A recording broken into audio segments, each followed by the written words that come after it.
Alright, so now we're going to make our miter cuts for frames.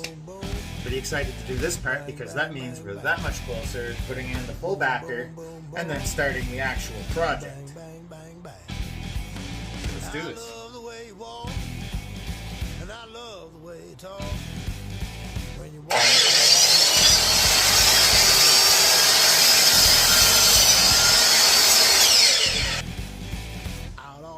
Alright, I should be able to get a better look at what I'm doing here.